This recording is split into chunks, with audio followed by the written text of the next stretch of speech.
Hi ಎಲ್ಲರಿಗೂ ನಮಸ್ಕಾರ. ನಾನು ನಿಮ್ಮ ವಿನಾಯಕ್ ನಾಯ್ಕ್. ಈ ಒಂದು ವಿಡಿಯೋದಲ್ಲಿ KPP ಪೋರ್ಟಲ್ ಲಾಗಿನ್ ಆಗಲಿಕ್ಕೆ ಜಾವಾ ಅವಶ್ಯಕತೆ ಬಗ್ಗೆ ನಿಮಗೆ ಕೆಲವೊಂದು ಮಾಹಿತಿಯನ್ನು ತಿಳಿಸ್ಕೊಡುವಂಥದ್ದು. ಇನ್ನೂ ಯಾರು ಕೂಡ ಈ ಚಾನಲ್ಗೆ ಸಬ್ಸ್ಕ್ರೈಬ್ ಮಾಡ್ಕೊಂಡಿಲ್ಲ ಅಂದರೆ ಬೆಲ್ ಐಕನ್ ಒತ್ತಿಬಿಟ್ಟು ಸಬ್ಸ್ಕ್ರೈಬ್ ಮಾಡ್ಕೊಳ್ಳಿ.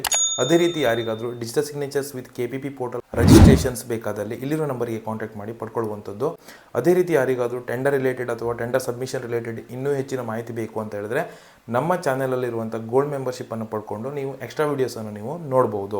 ಸೊ ಇವತ್ತಿನ ಮಾಹಿತಿಯನ್ನು ಸ್ಟಾರ್ಟ್ ಮಾಡೋಣ. ತುಂಬ ಕಮೆಂಟ್ಸನ್ನು ಕೂಡ ನಾನು ನೋಡಿದ್ದೀನಿ, sir send me Java 8 update 221 ಅಂತ ಹೇಳ್ತಾ ಇದ್ದೀರಾ. ನನ್ನ ಅನಿಸಿಕೆ ಏನು ಅಂದರೆ, ನೀವು ಜಾವಾ 8 ಅಪ್ಡೇಟ್ 221 ಬಗ್ಗೆ ನೀವು ತಲೆ ಕೆಡಿಸ್ಕೊಳ್ಳುವಂಥ ಅವಶ್ಯಕತೆನೇ ಇಲ್ಲ. ಯಾಕಂತ ಹೇಳಿದ್ರೆ KPP ಪೋರ್ಟಲಲ್ಲಿ ನೀವು ಲಾಗಿನ್ ಆದಾಗ ಡೈರೆಕ್ಟಾಗಿ ಕೊಟ್ಟಿರ್ತಾರೆ, ಜಾವಾ 8 ಅಂತ ಒಂದು ಕೊಟ್ಟಿರ್ತಾರೆ. ಸೊ ಅದನ್ನು ನೀವು ಡೌನ್ಲೋಡ್ ಮಾಡಿಕೊಂಡು ಡೈರೆಕ್ಟಾಗಿ KPP ಪೋರ್ಟಲ್ನ ಆಕ್ಸೆಸನ್ನು ಮಾಡ್ಬೋದು. ಜಾವಾ 8 221 ಯಾವಾಗ ಬೇಕಿತ್ತು ಅಂತ ಹೇಳಿದ್ರೆ, ನೀವು ಈ ಪ್ರೊಕ್ಯೂರ್ಮೆಂಟ್ ಅಂದರೆ ಹಳೆ ಪೋರ್ಟಲ್ ಏನಿತ್ತಲ್ವಾ, ಸೊ ಆ ಪೋರ್ಟಲ್ ಯೂಸ್ ಮಾಡುವಾಗ ಜಾವಾ 8 ಅಪ್ಡೇಟ್ 221 ವಿತ್ 32 ಬಿಟ್ಟನ್ನೇ ನೀವು ಇನ್ಸ್ಟಾಲ್ ಮಾಡ್ಕೊಳ್ಬೇಕಾಗ್ತದೆ. ಆ ಪರ್ಟಿಕ್ಯುಲರ್ ಜಾವಾ ಇದ್ದರೆ ಮಾತ್ರ ನೀವು ಟೆಂಡರ್ ಹಾಕಲಿಕ್ಕೆ ಅದು ಯೂಸ್ ಆಗ್ತದೆ. ಇಲ್ಲ ಅಂತ ಹೇಳಿದ್ರೆ ಮತ್ತೆ ಯಾವ ಜಾವಾ ಇದು ನಿಮಗೆ ಟೆಂಡರ್ ಹಾಕಲಿಕ್ಕೆ ಬರೋದಿಲ್ಲ. ಅದೇ ಕಾರಣಕ್ಕೆ ನಮ್ಮ ಹಳೆ ವಿಡಿಯೋಗಳಲ್ಲಿ ನಾನು ಹೇಳಿದ್ದೆ ಜಾವಾ 8 221 ಹಾಕೊಳ್ಬೇಕು. ನಿಮ್ಗೆ ಗೊತ್ತಿಲ್ಲ ಅಂದರೆ ನನಗೆ ಮೆಸೇಜ್ ಮಾಡಿ, ನಾನು ನಿಮಗೆ ಕಳಿಸ್ತೇನೆ ಅಂತ ಕೂಡ ಹೇಳಿದ್ದೆ. ಬಟ್ ಇವಾಗ ಅದರ ಅವಶ್ಯಕತೆ ಇಲ್ಲ. ಇನ್ ಕೇಸ್ ಹಳೆ ಪೋರ್ಟಲ್ ಏನಾದರೂ EMD ಇದೆ ಅದನ್ನು ನೀವು ತೊಗೊಳ್ಬೇಕು, ಆವಾಗ ನಿಮಗೆ ಜಾವಾ ಬೇಕಾಗತ್ತೆ. ಅದಕ್ಕೇನಾದರೂ ಬೇಕಾದರೆ ಹೇಳಿ, ನಾವು ನಿಮಗೆ ಕಳಿಸೋ ವ್ಯವಸ್ಥೆಯನ್ನು ಮಾಡ್ತೀವಿ. ಬಟ್ KPP ಪೋರ್ಟಲಿಗೆ ಜಾವಾ 8 ಅಪ್ಡೇಟ್ 221 ಅವಶ್ಯಕತೆ ಇರೋದಿಲ್ಲ. ಯಾಕೆ ಅಂತ ಹೇಳಿದ್ರೆ ಆಲ್ರೆಡಿ ನೀವು ಲಾಗಿನ್ ಆಗೋವಾಗಲೇ ಜಾವಾ ಯಾವುದು ಅಂತ ಅವ್ರಿಗೆ ಕೊಟ್ಟಿರ್ತಾರೆ ನಿಮಗೆ, ಅದನ್ನೇ ನೀವು ಇನ್ಸ್ಟಾಲ್ ಮಾಡ್ಕೊಂಡು ಲಾಗಿನ್ ಆಗುವಂಥದ್ದು. ಮತ್ತು ಆಮೇಲೆ ತುಂಬ ಜನ ಕೇಳ್ತಾ ಇದ್ರು, ಪ್ರತಿ ಸಲ ಇನ್ಸ್ಟಾಲ್ ಮಾಡ್ಕೊಳ್ಬೇಕಂತ ಕೇಳ್ತಾ ಇದ್ರಿ. ಆ ಥರ ಅವಶ್ಯಕತೆ ಇರೋದಿಲ್ಲ. ನೀವು ಲಾಗಿನ್ ಆಗುವಾಗ ಒನ್ ಟೈಮ್ ಒಂದು ಸಿಸ್ಟಮಲ್ಲಿ ಅಥವಾ ಒಂದು ಲ್ಯಾಪ್ಟಾಪಲ್ಲಿ ಒಂದ್ಸಲ ಇನ್ಸ್ಟಾಲ್ ಮಾಡಿಕೊಂಡ್ರೆ ಸಾಕು. ಅದೇ ನಿಮಗೆ ಪ್ರತಿ ಸಲ ಲಾಗಿನ್ ಆಗೋವಾಗ ಅದೇ ಆಟೋಮೆಟಿಕ್ ಆಗಿ ತೊಗೊಂಡು ನೀವು ಡೈರೆಕ್ಟಾಗಿ ಲಾಗಿನ್ ಆದಾಗ ಸೆಲೆಕ್ಟ್ ಸರ್ಟಿಫಿಕೇಟ್ಗೆ ಬಂದುಬಿಟ್ಟು ಡೈರೆಕ್ಟ್ ಟೆಂಡರ್ ಮ್ಯಾನೇಜ್ಮೆಂಟು ಪ್ರತಿಯೊಂದು ಡ್ಯಾಶ್ ಬೋರ್ಡ್ ನಿಮಗೆ ಸಿಗುತ್ತೆ. ಅದಕ್ಕಾಗಿ ನೀವು ಮತ್ತೆ ಎಕ್ಸ್ಟ್ರಾ ಜಾವಾ 8 221 ಹಾಕೊಂಡೇ ಲಾಗಿನ್ ಆಗಬೇಕಂತ ಅವಶ್ಯಕತೆ ಇರೋದಿಲ್ಲ.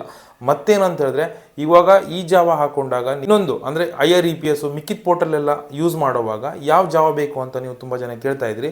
ಅದನ್ನು ನಾನು ನಿಮಗೆ ಸಿಸ್ಟಮ್ ರೆಕಾರ್ಡಿಂಗ್ ಮುಖಾಂತರ ನಿಮಗೆ ತಿಳಿಸ್ಕೊಡೋ ವ್ಯವಸ್ಥೆಯನ್ನು ನಾನು ಕೂಡ ಮಾಡ್ತೇನೆ. ಯಾಕಂದರೆ ಇದು ನಾವು ಬಾಯ್ ಮಾತಲ್ಲಿ ಹೇಳಿದ್ರೆ ನಿಮಗೆ ಗೊತ್ತಾಗೋದಿಲ್ಲ. ಸೊ IREPS ಮತ್ತು KPP ಪೋರ್ಟಲ್ ಎರಡಕ್ಕೂ ಕೂಡ 2 ಸೈನರ್ ಬರುತ್ತೆ. ಆ ಸೈನರನ್ನು ಇನ್ಸ್ಟಾಲ್ ಮಾಡಿಕೊಂಡು ಅದೊಂದು ಜಾವಾ ಬರುತ್ತೆ 471 ಅಥವಾ ಲೇಟೆಸ್ಟ್ ಜಾವಾ ಅಂತ ಇದೆ. ಸೊ ಅದನ್ನು ಹಾಕೊಂಡು ಮಾಡ್ಕೊಳ್ಬೇಕಾಗುತ್ತೆ. ಬಟ್ ಅದನ್ನು ನಾನು ನಿಮಗೆ ಇವಾಗ ಹೇಳಿದ್ರು ಕೂಡ ಅದು ಗೊತ್ತಾಗೋದಿಲ್ಲ. ಅದನ್ನು ನಾನು ಪರ್ಟಿಕ್ಯುಲರ್ ಆಗಿ ಒಂದು ವಿಡಿಯೋ ಮಾಡಿ, ಅಂದರೆ ಸಿಸ್ಟಮಲ್ಲಿ ಒಂದು ವಿಡಿಯೋ ಮಾಡಿ ಅಪ್ಲೋಡ್ ಮಾಡಿ ತೋರಿಸ್ತೀನಿ. ಇವಾಗ ಜಾವಾ 8 221 ಬಗ್ಗೆ ಯಾರು ಕೂಡ ತಲೆ ಕೆಡಿಸ್ಕೋಬೇಡಿ. ನೀವು KPP ಪೋರ್ಟಲ್ಲಿಗೆ ಅವ್ರು ಕೊಟ್ಟಿರುವಂಥ ಜಾವನ್ನೇ ಇನ್ಸ್ಟಾಲ್ ಮಾಡಿಕೊಂಡು ಡೈರೆಕ್ಟಾಗಿ ಮುಂದುವರಿಯುವಂಥದ್ದು. ಇದ್ರ ಬಗ್ಗೆ ಏನು ತೊಂದರೆ ಇರೋದಿಲ್ಲ. ನೀವು ಇದನ್ನು ಬಿಟ್ಟು ಮತ್ತೆ ಎಕ್ಸ್ಟ್ರಾ ಜಾವಾ 8 221 ಹಾಕೊಂಡ್ರೆ ನಿಮಗೆ ಟೆಂಡರ್ ಸಬ್ಮಿಷನ್ ಮಾಡುವಾಗ ತುಂಬ ತೊಂದರೆ ಆಗ್ತದೆ. ಯಾಕೆ ಸಿಗ್ನೇಚರ್ ವೆರಿಫಿಕೇಶನ್ ಫೇಲ್ ಕೂಡ ಬರುತ್ತೆ. ಆಮೇಲೆ ಡಿಜಿಟಲ್ ಸಿಗ್ನೇಚರ್ ಕೆಲವೊಂದ್ಸಲ ಡಿಟೆಕ್ಟ್ ಕೂಡ ಆಗೋದಿಲ್ಲ. ಸೊ ಈ ಥರ ಪ್ರಾಬ್ಲಮ್ ಕೂಡ ರೈಸ್ ಆಗ್ಬೋದು. ಅದೇ ಕಾರಣ ನೀವು ನಿಮ್ಮ ಕಂಟ್ರೋಲ್ ಪ್ಯಾನಲ್ಗೆ ಹೋಗ್ಬಿಟ್ಟು ಚೆಕ್ ಮಾಡ್ಕೊಳ್ಳಿ ಯಾವ ಜಾವಾ ಇದೆ ಅಂತ. ಆಲ್ಮೋಸ್ಟ್ ಎಲ್ಲರೂ ಕೂಡ KPP ಪೋರ್ಟಲ್ ಕೊಟ್ಟಿರೋದಂತ ಹಾಕೊಂಡಿರ್ತಾರೆ. ಅದನ್ನು ಬಿಟ್ಟು ಮತ್ತೆ ಎಕ್ಸ್ಟ್ರಾ ನೀವು ಜಾವಾ 8 221 ಆ ಥರ ಎಲ್ಲ ಹಾಕೊಂಡ್ರೆ ನಿಮಗೆ ಟೆಂಡರ್ ಸಬ್ಮಿಷನ್ ಟೈಮಲ್ಲಿ ತೊಂದರೆ ಆಗುವಂಥ ಚಾನ್ಸಸ್ ಇರುತ್ತೆ. ಅದೇ ಕಾರಣ ಆ ಥರ ಯಾರು ಕೂಡ ನೀವು ಮಾಡೋಕ್ಕೆ ಹೋಗಬೇಡಿ.